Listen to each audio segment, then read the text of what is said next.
Hello, I'm Dr. Barry Rabinovitch, the Superintendent of Schools for the Wareham Public Schools. I have two guests with me today to help explain the reason why we have debt exclusions and an operational override on the town meeting happening on April 23rd. My first guest is Mr. Scot Paladino. Mr. Paladino is the principal of Wareham High School. Scott, how are you? I'm doing well. How are you? Good. Great. Thanks for having me. And our second guest is Mrs. Joan Seamans. She is the principal of the Minot Forest Elementary School, the Hammond Elementary School, and the East Wareham Elementary School. Joan, welcome. Thanks, Dr. Rabinovitch. So we're going to start off with a PowerPoint and try to explain why we are asking for this revenue. So the first slide that we should have talks about last year.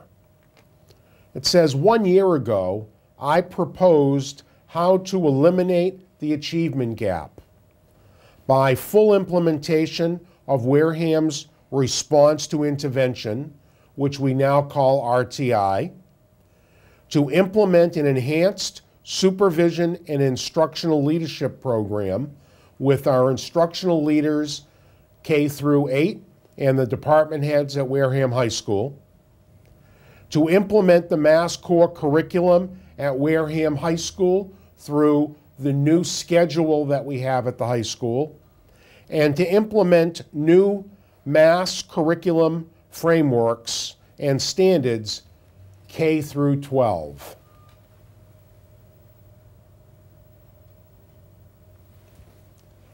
The net school spending budget, as you can see on the screen, in fiscal 11 was $24,648,177. Last year at town meeting, the number that was voted and approved was $25,390,794. We asked for a budget this year, which was based on the needs from the principals and directors, of $27,195,370. The difference was $1,804,576. That is a 7% increase over the previous year. Unfortunately, the town doesn't have the money to fund us at the level that we need to meet our obligations under the educational law. Therefore, we have a number of articles for debt exclusions and for an operational override to help us get closer to the number that we are requesting. At the town meeting, Article number 20, to see if the town will vote to appropriate and authorize the treasurer, with the approval of the Board of Selectmen, to borrow a sum of money contingent upon approval of a Prop 2 1/2 debt exclusion for the purpose of funding the purchase of instructional materials for use in Wareham Public School classrooms, or take any action relative thereto. As an explanation to put some meat on the bones, the previous slide was what you will actually see in the warrant booklet. The reality is, I'm asking for a debt exclusion for $341,000 to purchase $251,348 in textbooks, both for elementary literacy and high school mathematics.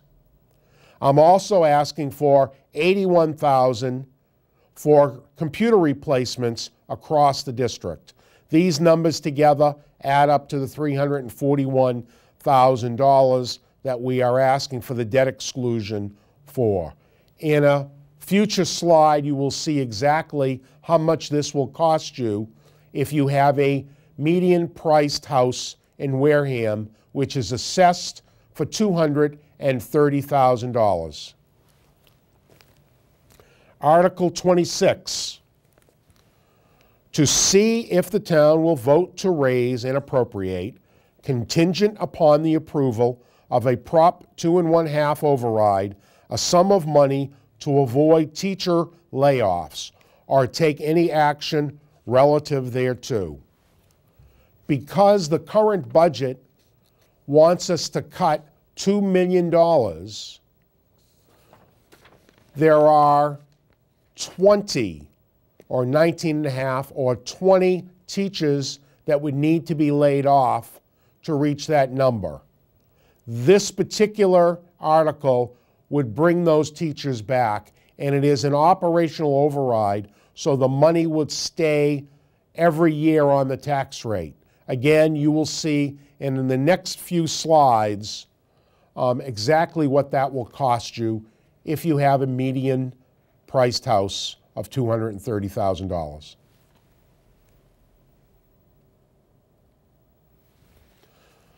This slide shows all of the debt exclusions and what their costs would be. So Article 18 asks for a debt exclusion to purchase 4 new buses. Buses cost about $90,000 apiece. 4 times 90 is how we come up with $360,000.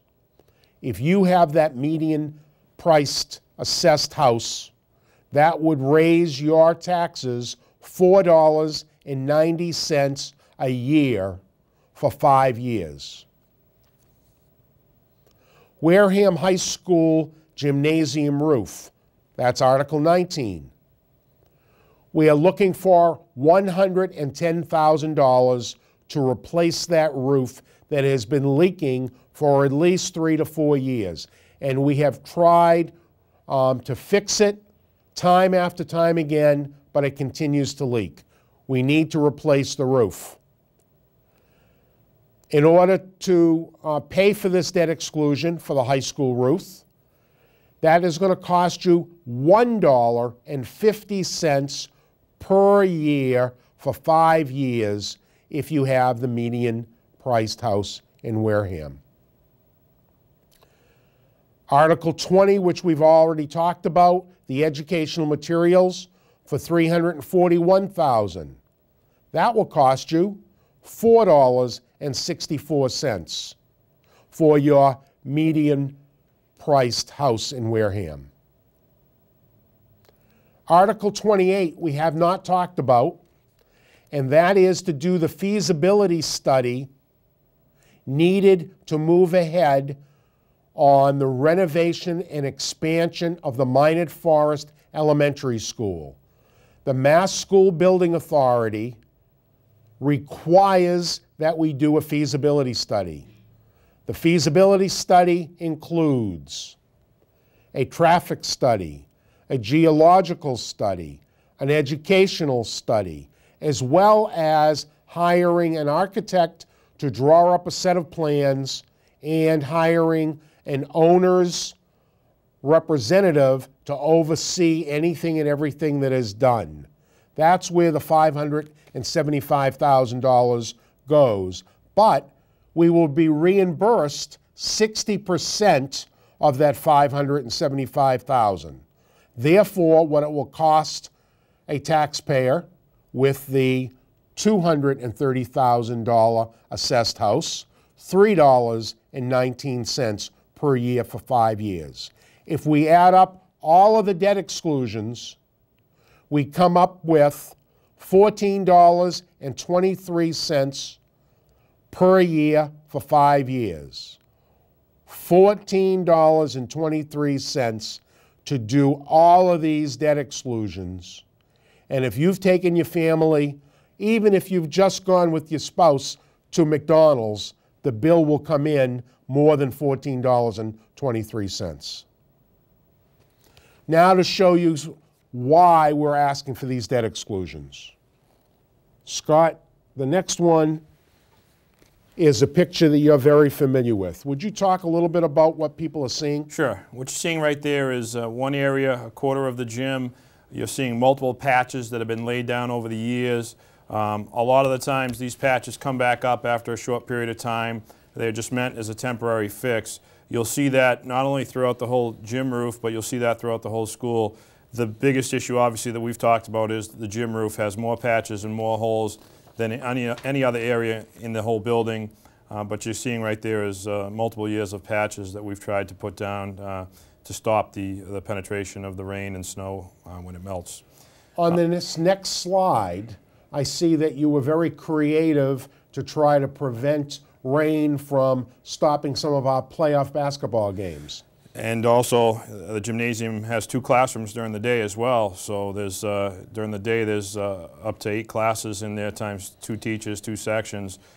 So we had an opportunity to put the top down. This was the idea of our athletic director, Mark LaRanger. He guaranteed me he could stop the massive amount of water that was coming in on top of the key in the gymnasium.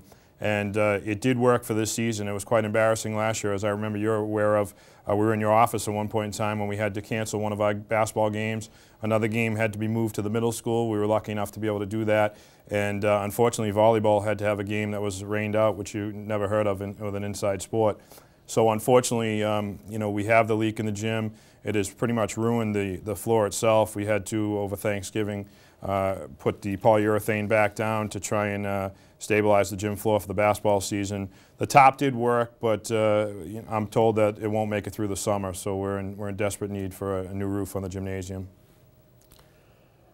The next picture here is not of the gymnasium roof, but it's of one of the ceiling tiles within your building. You want to tell us about that, please? And as you're aware, we went through reaccreditation in the fall, and we replaced every stained ceiling tile. We repainted walls.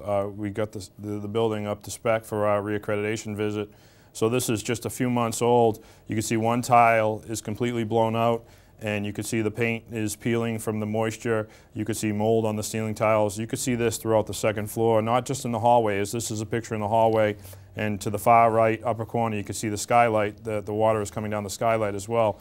We have this in many areas throughout the school, hallway, classrooms. Obviously, we talked previously about the gymnasium, but it's not uncommon to have multiple buckets in the hallways, towels down, and unfortunately, sometimes we do have kids that slip in the hallway during passing because there is so much moisture on the tile and it just becomes very slippery.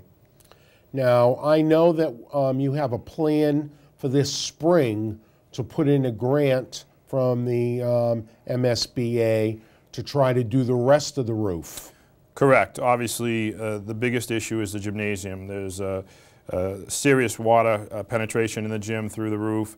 That's the biggest area we need to hit right now. We feel that through that RFP process, we'll be in better standing if we can say that we have taken care of the gym and try and go through the reimbursement through the Mass School Building Authority to get the reimbursement on the larger picture, which is the rest of the school, the hallways and classrooms on the second floor.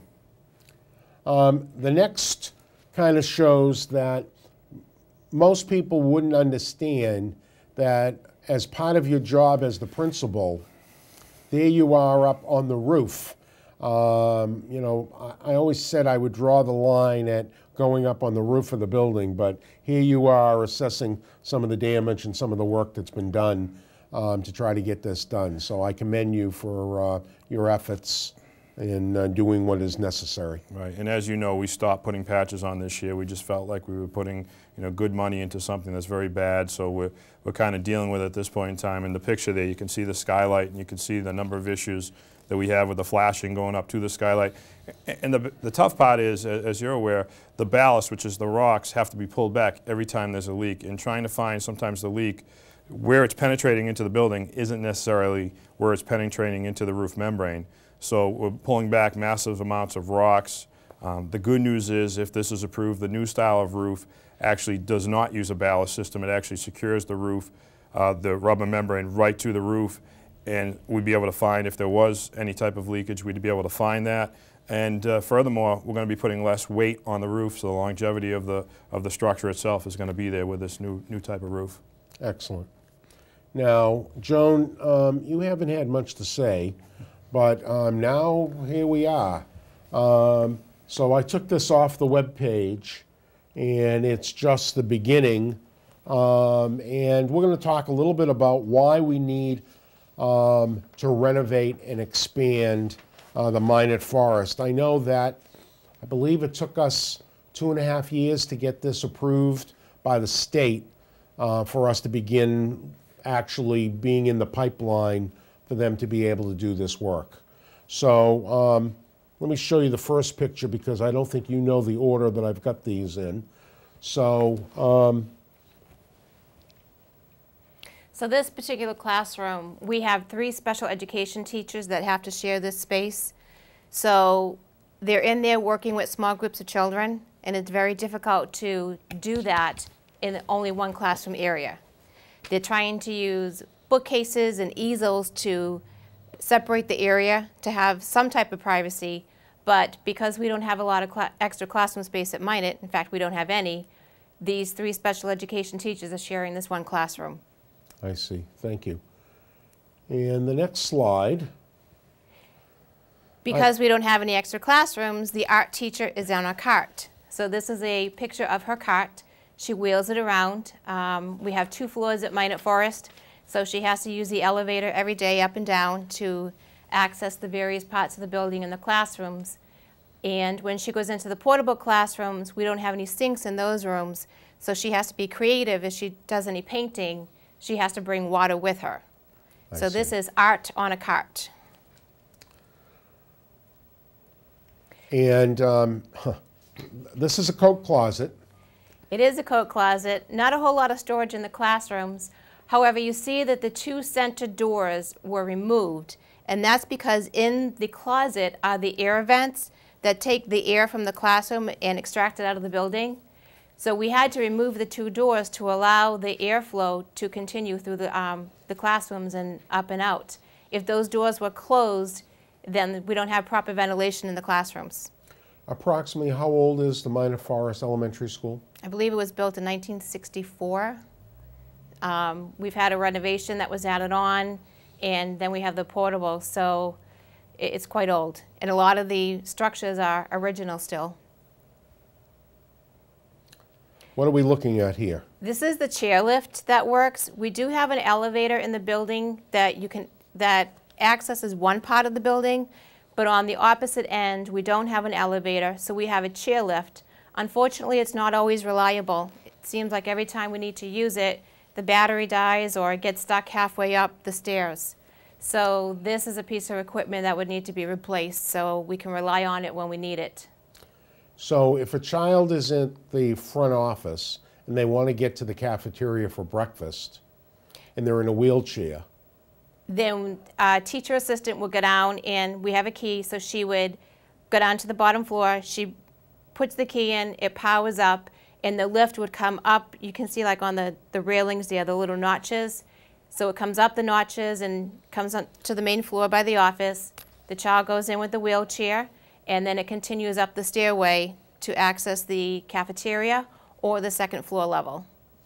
I have to say, when the middle school renovation project was done and we got rid of our chairlift, that was a very happy day for me because the amount of money that we spent in repairing this item, either because the battery wouldn't charge or the battery wore out or whatever the case was, it just, you know, it does the trick, but it's not a very dependable piece of equipment, unfortunately. Right, and the custodians also use it at times when they have to carry up cases of paper and heavy equipment.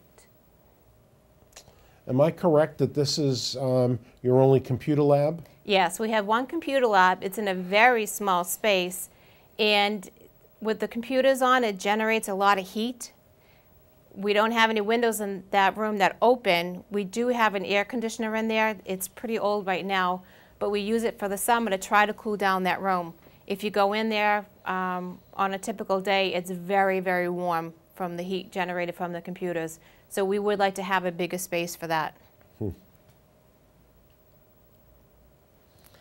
Now we're in the portables, I believe. Yes, the portables need a lot of work. And we found, because there's electric heat in those 4 classrooms, it is not efficient. In the winter, when it's very cold, it cannot keep up with the heating in the classrooms. So when the West Wareham School closed several years ago, we borrowed their heaters and we installed them in the 4 classrooms. So it does help to heat the classrooms. However, the hallway doesn't have any additional heating, so the hallways are freezing in the wintertime. This is your gymnasium, I think. Right, this is one of the gymnasiums. We call it Gym 2, and every year we have to repaint the walls because the paint keeps peeling. And you can see in the pink area there, the wall is also cracking. So we have to look to see the reasons for that as well. Do the students, do they find that a calming color? There's multi-colors in there, so it's not just pink. We have purples and Okay. a rainbow of colors. This is the outlet that we lost over the sink. Right, so every classroom, there used to be an outlet there. We had to cap it off, and because the building was built back in 1964 before technology, there's maybe 2, possibly 3 outlets in the entire classroom. So the loss of one outlet is critical to the needs of the teachers and the technology. So because there's no ground fault with the outlets over the sink, it was a safety issue, so we had to close it down. Okay, now we get to handicapped access. True, so this is the front of the school for Minot Forest, and you see lots of stairs. In the wintertime, the concrete also rises. It creates a safety issue. The custodian was out there this winter trying to bang it down, but it is not handicap accessible, so you cannot enter the front of the building if you're handicapped. There is a ramp in the back of the building. However, a visitor would have to call the school office, and we would have to walk down and open the rear door in order for the person to come in. If they need to access the office area, we have to use the chairlift that we would keep our fingers crossed would work. This is the old shower room. Yes, it's no longer a shower room. It's a multi-purpose room. You can see we are storing our paper in there. We have 2 instructional leaders. They're using that as office space. And what you can't see is a table that they also work with children when they do intervention groups for Title I. So we've taken over the shower room. We use every nook and cranny we can at Minot Forest. So 2 teachers are working there, and they're also working with children in this small space. I don't think that space is more than 10 by 12. No. It's a very small space. I do remember observing a teacher there when we had some middle school teachers that were at Minot during construction. So this is that classroom that I mentioned earlier that has 3 special ed teachers in one room. And you can see just some of the samples of furniture they're trying to use to separate their little cubbies or corners of the room. This is the generator. It's original. It's old. It breaks down, and we're having a very difficult time finding parts for it.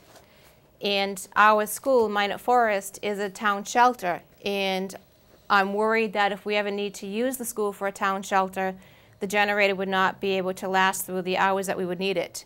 And if it were not to work properly, we may not be able to get the parts to repair it. So we need to replace the generator. This, it may be hard to see on the screen, but this is my office, and the windows are original. They're single pane. The draft that comes through those windows blows the paperwork on my desk. I lost a computer one winter because it was so cold. So to try to prevent the coldness in the draft, I have to put plastic on the windows. So typically around November, December, the custodians hot glue the plastic to the windows, in the nurse's office as well. And around April vacation, the plastic comes down. It helps a little bit, but even last week in my office, I could still see the blinds blowing, and then it cuts down the visibility out my window. So that's a safety issue I don't really care for because I can't see out the window as clearly as when the plastic is down. But your heat is going right out through the windows. Absolutely. So what little heat I have in that office because right, there's a we're tiny... heating the outside, which Right. is not great. This is one of the portable hallways, and you can see it's starting to deteriorate.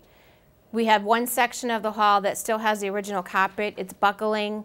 There are a few soft spots in the plywood underneath, and along the corners and the bottom layer of the floor of the walls, it's just starting to deteriorate.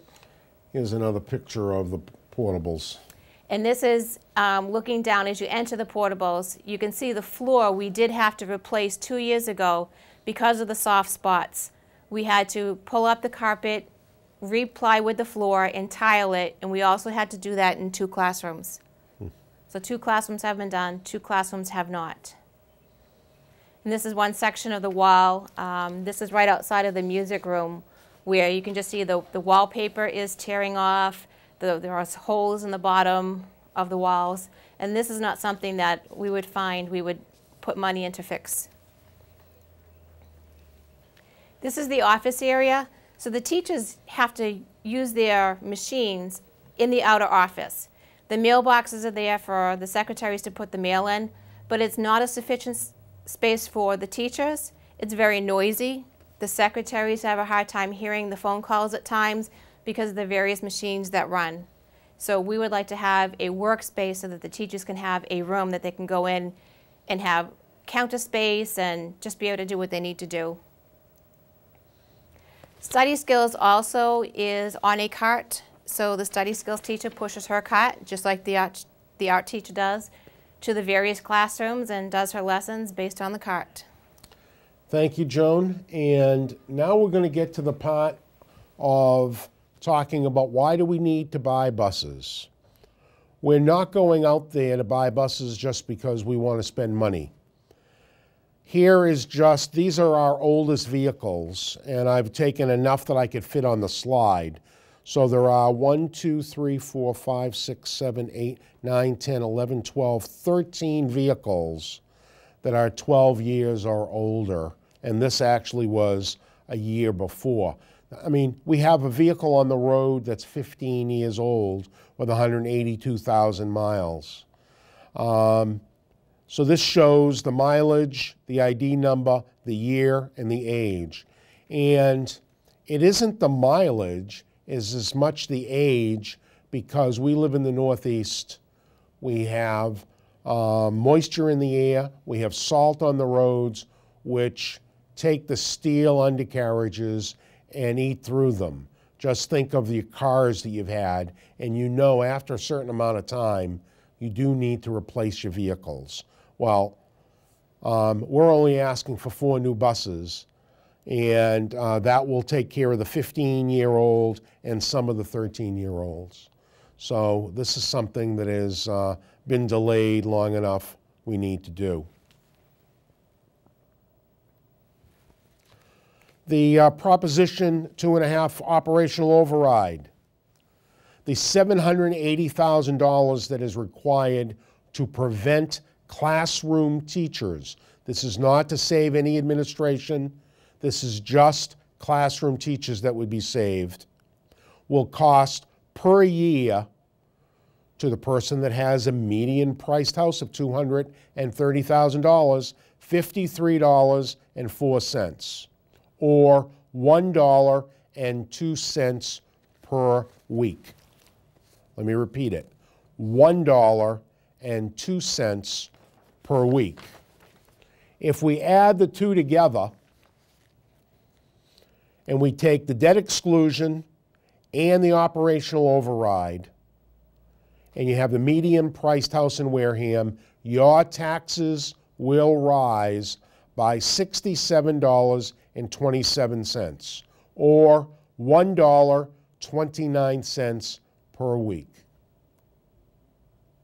So I'm asking folks to support this at town meeting and then at the ballot box. So to support your schools and your school system so that your property values will increase. The total cost, again, is $67.27 a year, or $1.29. Why can't we live without it?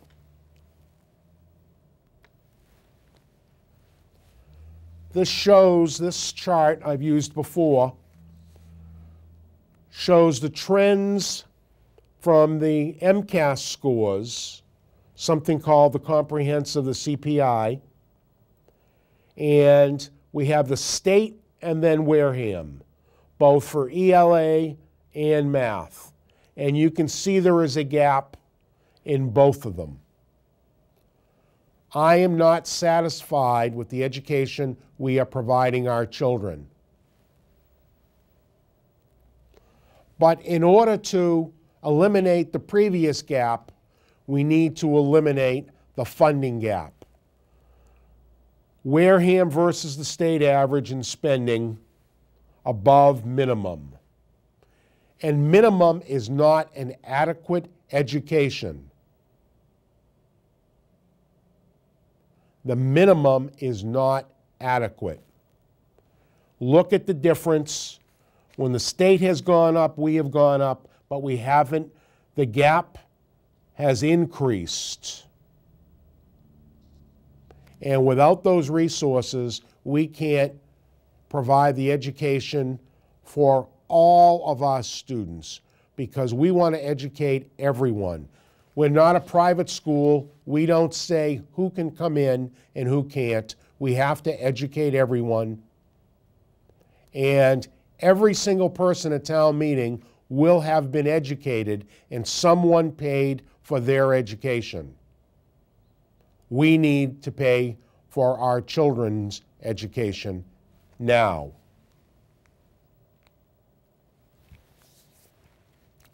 There's a whole bunch of numbers on this screen, but the bottom line is the top number is what we asked for. Article 20 and Article 26 adds up to $1,121,000 out of the $1,800,000 that we needed to cut just to get to level funded. So net school spending minus the articles is $26,074,370. The town administrator's budget has us at $25,003,019. That is a shortfall of $1,041,351. Some of the ways that we are looking at to try to reach that level. You may know, you may not know, but a lot of the grants that we get from the federal government or the state are income eligible grants. So you need to be low income in order to be eligible to get tutoring. So we wanted to add tutoring for those students that didn't qualify. Unfortunately, we don't have the resources to do it. Cut $86,000. We've run a free summer school the last 3 years at the middle school. I've cut $25,000, which eliminates that program. Mr. Paladino, who was sitting here, asked for additional staff. We were looking for more time from our instructional leaders, for our interventionists, for RTI. All of the new staff have been cut, $145,000.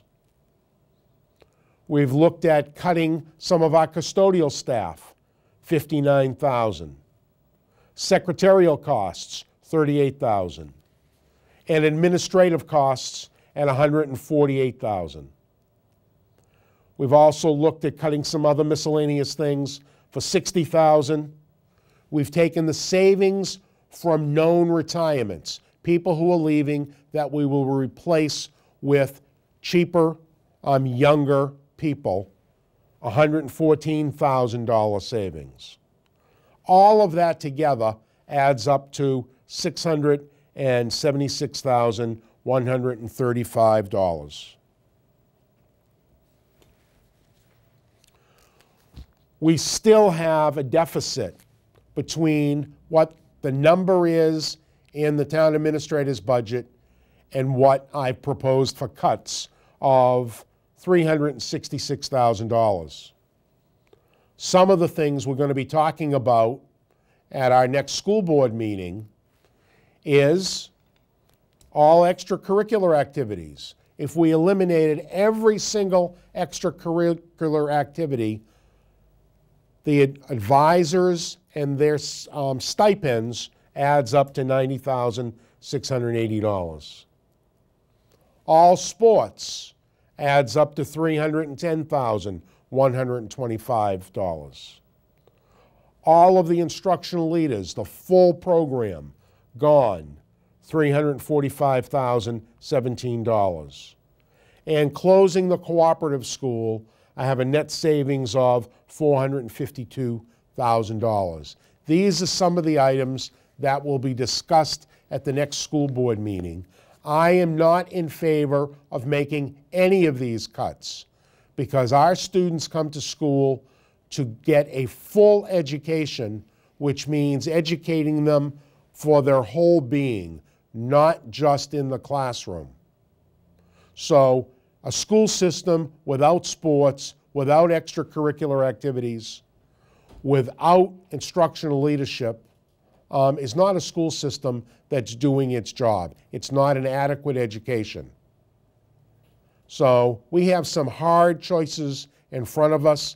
It's not going to be easy, but you can help if you support our schools by being in favor of the debt exclusions and the operational override at the cost of $1.30 per week. So at this time,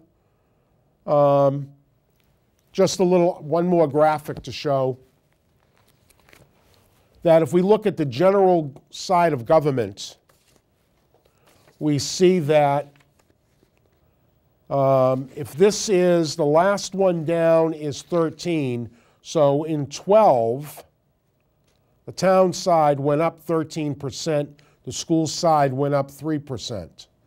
If you average those out, the town's increase was 2.25 over 4 years. The school system is 1.25. Neither one of these are huge increases, given that in normal times inflation runs about 3%. So every year we have been losing that were less than 3%. Losing programs, losing staff. Last year we lost 8 teachers at the middle school. None of the students had certified social studies teachers because we lost those teachers. Well, what is it going to do next? And that's what we're going to talk about for the next few minutes.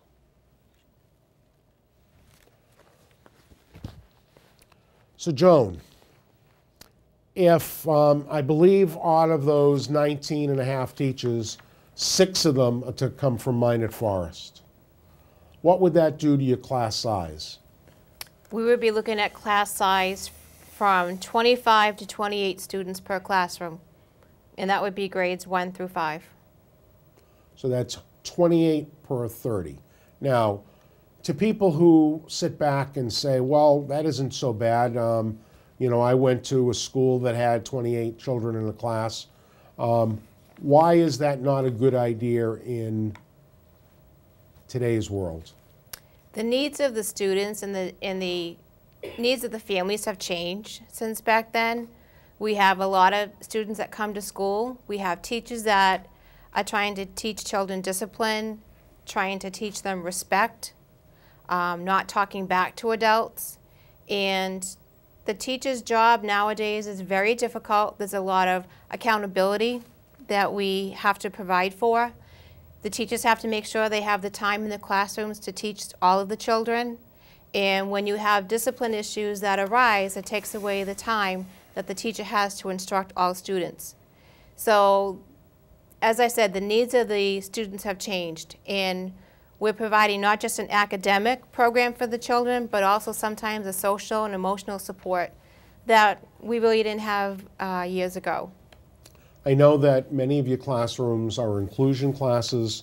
where back many years ago when some people had 28 children in a class, that special needs children, for instance, were not in regular classrooms, that children with medical issues were not in regular classrooms. And today, the law states that we need to include these children, and that does mean that there is more for the teacher to do. And just the fact that there is such a wide range of abilities in a classroom, plus what we're asking them to do, the amount of knowledge and skills that they have are continuously being, there's a greater amount of skills necessary now as part of this 21st century learning skills than there was when we went. It isn't just about memorizing facts.